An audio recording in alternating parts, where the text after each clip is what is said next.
Vitu vinavyosababisha kutoka damu kwa watoto au watu wazima. Kwenye pua pale kuna mshipa mmoja uko juu sana, uko chini ya ngozi tu, kwa sababu mishipa mara nyingi inakuwa ndani ya misuli. Mwenye uko chini ya ngozi tu hapo kwenye pua.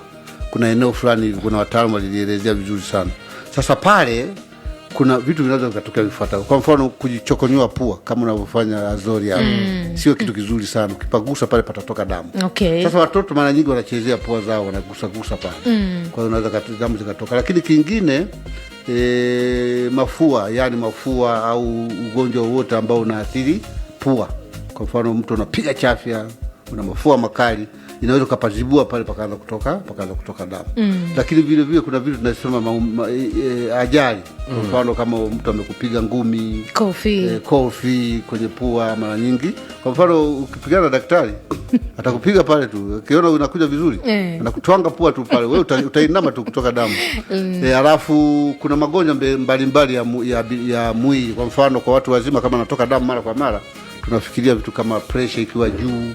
Lakini kwa watoto ni mara nyingi ni mafua, kuchokonyoa pua na kuweka vitu puani kwa ambavyo sio sawa sawa.